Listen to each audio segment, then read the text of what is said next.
Hello and welcome back to Food as Fuel, a series on the subject of food and the science of nutrition brought to you by the Institute for Optimum Nutrition.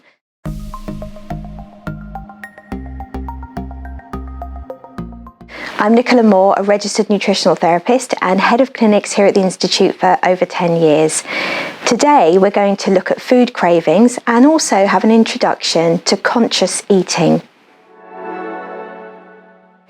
Food cravings are something that probably affect all of us to some degree or another. And a food craving really is when we're propelled to eat something. Often it's something sweet, sugary, or a high-fat food. And this is probably because of physiological reasons. So for some reason, our brains have identified that we should be having these foods and it propels us towards them. But why do we have food cravings and what can we do about them? Food cravings often come about because actually we may have under-eaten through the course of a day, for example, or had a meal that's not been balanced and fully satisfying, so we're left wanting for a bit more. It's perfectly reasonable and very normal to have a craving for a food if you are withholding food. So if you're restricting your diet in any way, maybe going onto a strict diet to try and lose weight, for example, or if you're really working hard to eat a healthy diet, but actually that diet that you're eating isn't very full or satisfying and possibly low in fats as well. All of these things can contribute to you having a hankering for a food, maybe through the course of the day, and often leading to really overwhelming desire to have that food later on. Really interestingly, our gut also can play a role in cravings, and this is because some of the bacteria that reside within us create chemicals or metabolites that have a direct connection with our brain. And these metabolites can speak to us in similar ways to some of our brain chemicals and our hormones as well. They might propel us to eat certain foods that bacteria enjoy. They might also mess around with whether we understand if we're hungry or full. So the gut also plays a role in food cravings. If food cravings is something that you identify as being a problem for you, in that it's actually preventing you from eating a healthy, balanced diet that you want to eat, then there are some simple strategies that you can start to put in place that hopefully you'd start to see some impact from quite quickly, meaning within a few days. The number one thing to consider is to eat large, balanced meals. So go back and look at the other episodes that we've covered already, where we've talked about how to balance your meals with proteins, natural fats, and carbohydrates from fibre. Using all of these things together really help to slow down the rate at which you digest your food and the energy output that goes into your body as a result of that. It's this steady, balanced energy flow that's the thing that is very, very helpful for stopping us having a crash in energy or a blood glucose dip later on in the day that then may signal to our brain that we need to eat something sweet or very, very high in fat to help us to feel better.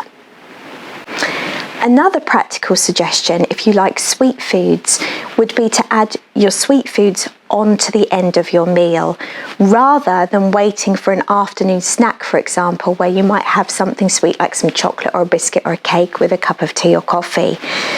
If you have those things earlier on in the day after a balanced meal, then actually the effect of those foods on your energy levels will be more balanced, and actually that will help you later on the day and into the next day with your food cravings and ultimately your food choices too.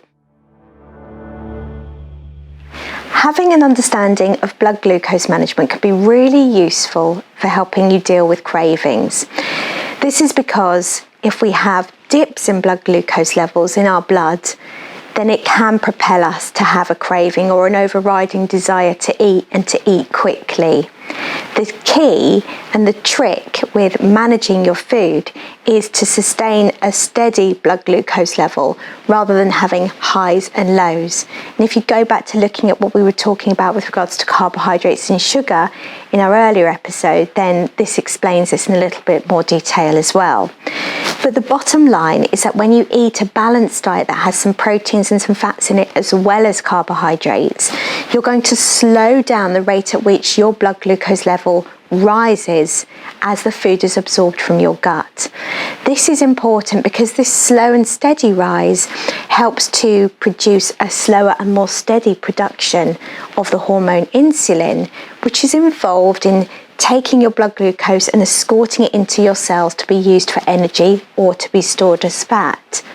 Now, if you have a very high rise of blood glucose level, and that might happen if either you've eaten a very sugary or high carbohydrate meal, or if you've actually gone for hours and hours and hours and prevented yourself from eating properly, that can create a big dip in blood glucose levels. Now, if you have a big dip at that point, you are going to be absolutely propelled to have something to eat. And because your body wants to work very actively to improve your blood glucose status, it will tell you to eat the foods that are most quickly absorbed, that are going to elevate your blood glucose levels quickly and sharply. But this can create a state of an ever decreasing up and down cycle. And when you get the lows, that is when you're at risk of having more of the cravings. Now, conscious eating is something that for a lot of us we're not really in tune with. Conscious eating is really the act of engaging with your relationship with food, your hunger and your fullness, and how you feel about food. Because food is so plentiful, and because we have access to shops and food and convenience at our fingertips, it can be very hard for us to actually engage with our relationship with food and whether we're hungry or not. So it would be really good for all of us, I think, to start considering this in a wider context. Start understanding whether you're actually hungry in the first place before you eat, and start looking at whether you can understand if you're full or not at the end. So something that I might ask clients to do in this regard is to get them to start thinking about whether they're actually stomach hungry or mouth hungry before they eat. Stomach hunger is really talking about you're physically hungry. So if you were to look at your watch, you can see that it's been a good few hours since you ate. You also feel empty inside and your stomach is almost rumbling. That is actual physical hunger presenting itself to you, and it's your digestive system letting you know that it's ready to eat.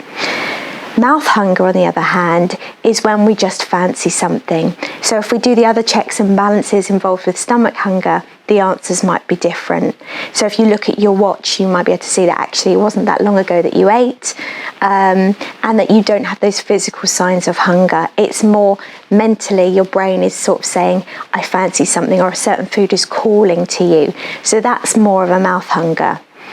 You don't have to do anything with this. You can just make that acknowledgement. That in itself can be really helpful for starting you on the path of a more conscious way of eating. Okay, so what things can you do between now and next week to help you with managing cravings? There are 3 things to consider. Number 1, this stomach hunger and mouth hunger. Start asking yourself those questions. You don't have to do much with it. You just engage with that whole process of putting the checks and balances in place to identify what kind of hunger you're experiencing. So number 2, thinking about what we understand so far about the management of blood glucose levels and the ups and downs that can occur if we're not careful, and how that can affect food choices.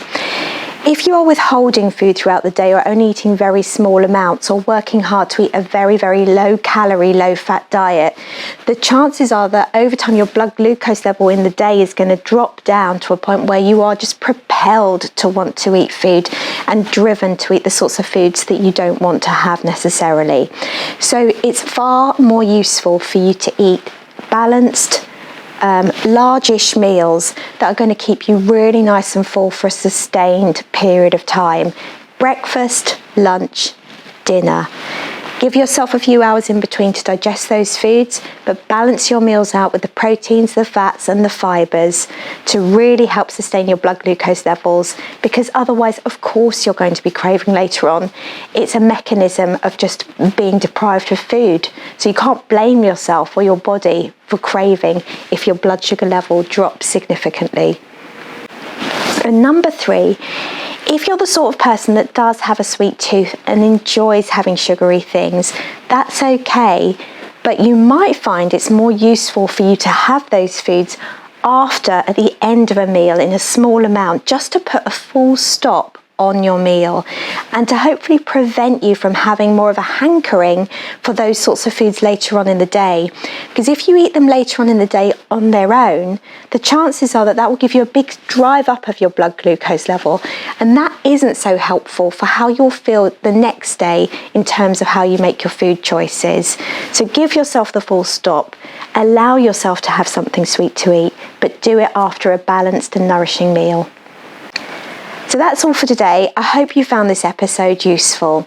If you're interested in nutrition and want to learn more about how nutrition affects you, then it might be worth considering subscribing to our quarterly magazine. It's available in print but also online. We have so many good articles on how the food you eat influences your health and more besides it. So do check that out at our website. Also, if you find this useful and if you have any questions or you want to engage with us in any way, please do so using the hashtag #IONFoodasFuel, and we'll see you again next time.